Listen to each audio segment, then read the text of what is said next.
Assalamualaikum warahmatullahi wabarakatuh.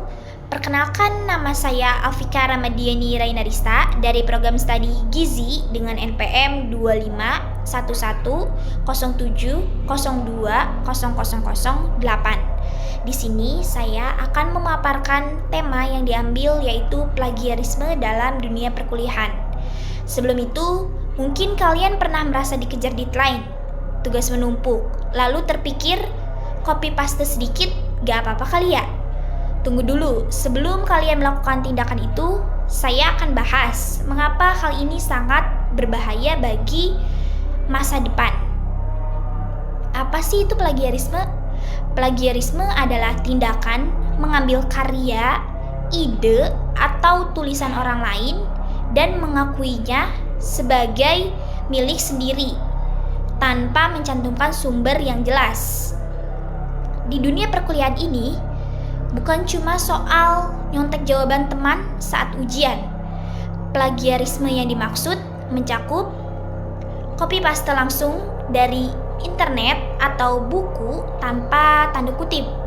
Yang kedua, plagiarisme diri atau self-plagiarisme, mengumpulkan tugas yang sama untuk dua mata kuliah yang berbeda. Yang ketiga, parafrase yang salah, mengubah kata-kata tapi strukturnya tetap sama tanpa sumber. Kenapa ini bisa terjadi? Biasanya karena manajemen waktu yang kurang baik, kurangnya pemahaman tentang cara sitasi, atau sekadar rasa malas. Selanjutnya, contoh kasus dan realita yang sudah terjadi terutama dalam dunia perkuliahan. Seperti mahasiswa tingkat akhir yang sedang mengerjakan skripsi. Karena ingin cepat lulus, ia mengambil beberapa paragraf dari jurnal penelitian orang lain tanpa mencantumkan sumber. Apa yang terjadi? Yang pertama, pada tahap pemeriksaan. Sekarang, kampus sudah punya tools canggih seperti Turnitin. Begitu naskah dimasukkan, tingkat kemiripan akan terbaca. Jika lebih dari batas semisal 20%, skripsi tersebut langsung ditolak.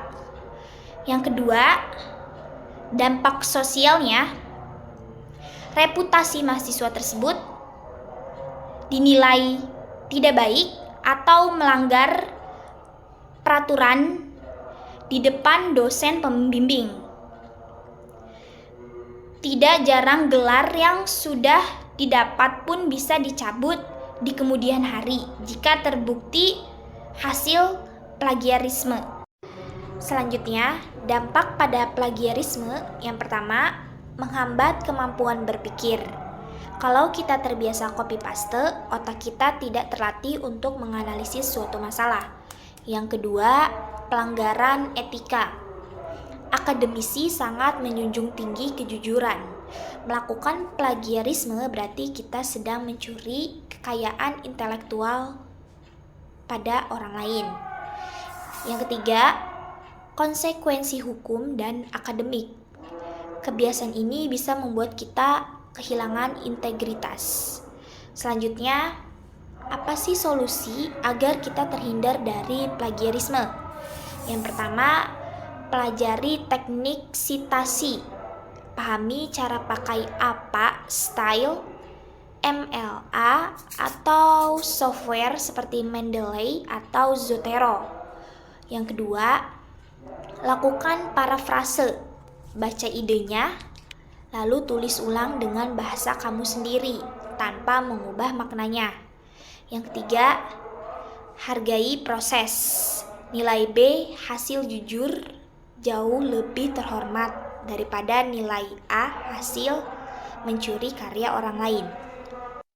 Selanjutnya, terdapat dampak psikologis pada mahasiswa yang sering melakukan plagiarisme, cenderung memiliki rasa percaya diri yang rendah, seperti mereka merasa tidak mampu menghasilkan ide sendiri, Yang kedua, mereka selalu merasa cemas dan takut ketahuan.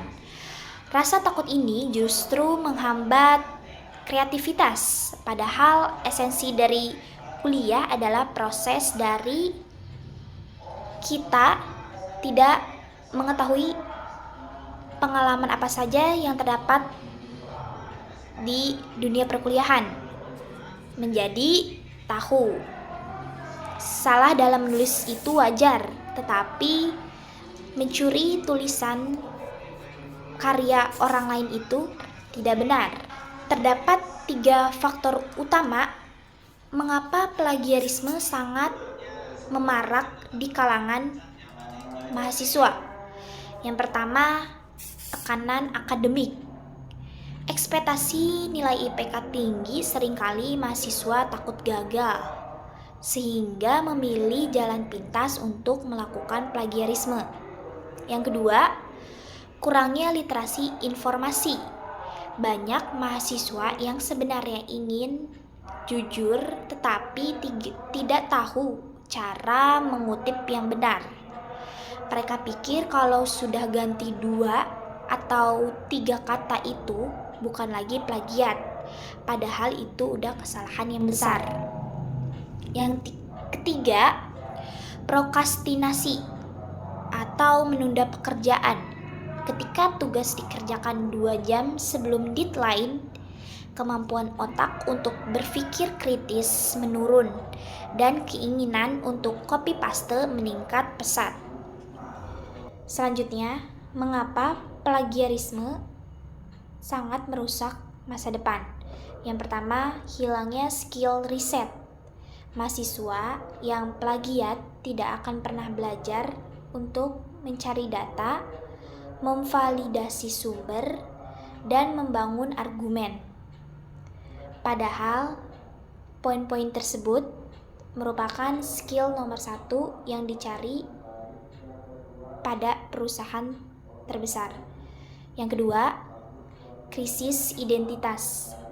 Kamu akan lulus dengan gelar tetapi jauh di dalam hati. Kamu tahu gelar itu palsu karena bukan hasil pemikiranmu sendiri. Yang ketiga, efek domino.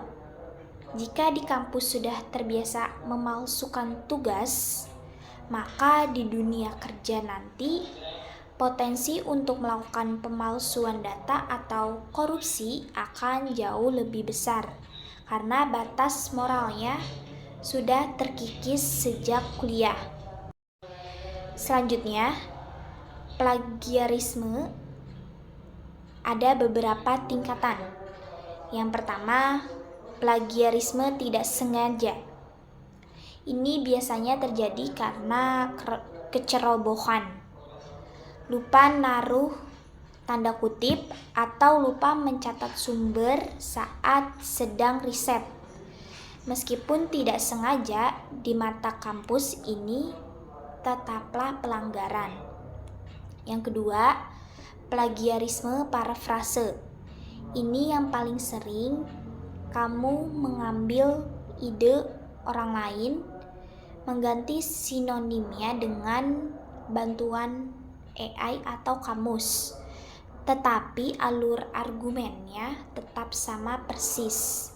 Tanpa sitasi, ini adalah pencurian ide dari karya orang lain.